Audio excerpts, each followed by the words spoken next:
নমস্কার, SS option trading একাডেমিতে আপনাদের সবাইকে স্বাগত। আমি নির্মল।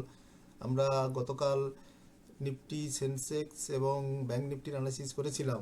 আজকে নিফটির এক্সপায়ারি ছিল, আপনারা দেখবেন মোটামুটি সাপোর্টকে রেসপেক্ট দিয়ে নিফটির পুটের প্রিমিয়াম এবং ব্যাংক নিফটিরও পুটের প্রিমিয়াম, সেন্সেক্সের পুটের প্রিমিয়াম মোটামুটি একটা টার্গেট দিয়ে গেছে। দুবার থেকে তিনবার কমসে কম টার্গেট দিয়ে গেছে। আশা করি আপনারা অ্যাচিভ করতে পেরেছেন।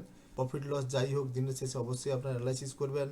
আজ আমরা সেন্সেক্সের আগামীকালে সেন্সেক্সের অ্যানালাইসিস করব। পরশু যেহেতু মার্কেট বন্ধ, তাই আগামীকাল সেন্সেক্সের এক্সপায়ারি, তাই সেন্সেক্সের প্রথমে সাপোর্ট রেজিস্ট্যান্স অ্যানালাইসিস করে দেখাবো। সাপোর্ট রেজিস্ট্যান্স আমরা লাগিয়েছি ইন্দামানির কলের প্রিমিয়াম এবং ইন্দামানির পুটের প্রিমিয়াম আমরা লাগিয়েছি।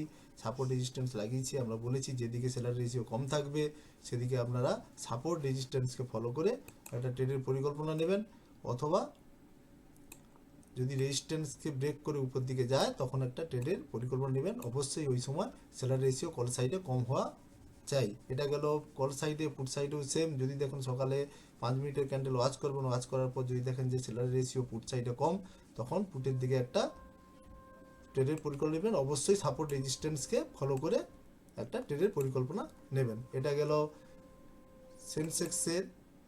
এবার আমরা ব্যাংক নিফটির ইন্দামানির কলের প্রিমিয়াম লাগাচ্ছি বাম দিকে,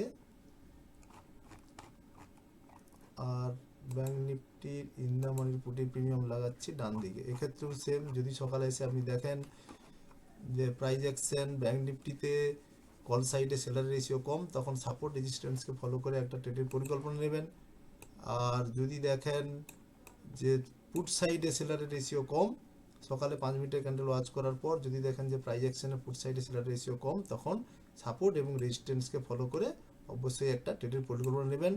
এই সাপোর্ট রেজিস্ট্যান্সের মাঝামাঝি কোথাও প্রিমিয়াম থাকলে ওয়েট করবেন, যতক্ষণ প্রিমিয়াম নিচের দিকে এলে তখন একটা ট্রেডের পরিকল্পনা নেবেন, অথবা রেজিস্ট্যান্সকে ব্রেক করে উপর দিয়ে গেলে তখন ট্রেডের পরিকল্পনা নেবেন।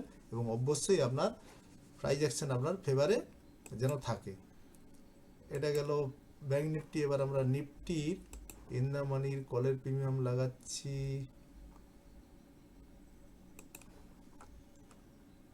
বাম দিকে, আর ইন্দামানির পুটের প্রিমিয়াম লাগাচ্ছি ডান দিকে। এক্ষেত্রে আমরা সাপোর্ট রেজিস্ট্যান্স লাগিয়েছি। যদি দেখেন সকালে সেলার রেশিও কল সাইডে কম, তখন অবশ্যই সাপোর্ট এবং রেজিস্ট্যান্সকে ফলো করে একটা ট্রেডের পরিকল্পনা নেবেন। আর যদি দেখেন যে পুট সাইডে সেলার রেশিও কম, তখন পুটের দিকে একটা সাপোর্ট রেজিস্ট্যান্সকে ফলো করে ট্রেডের পরিকল্পনা নেবেন। আর যদি আমাদের এই অ্যানালাইসিস ভিডিও ভালো লেগে থাকে, অবশ্যই আমাদের কমেন্ট করে জানাবেন এবং আমার চ্যানেলটিকে লাইক এবং সাবস্ক্রাইব করবেন। আর যদি কিছু আপনাদের জানার থাকে, অবশ্যই আমাদের এই ফোন নাম্বারে দেওয়া, স্ক্রিনে দেওয়া ফোন নাম্বারে আমাদের সঙ্গে যোগাযোগ করবেন। আমরা অবশ্যই আপনাদের সাহায্য করব। নমস্কার।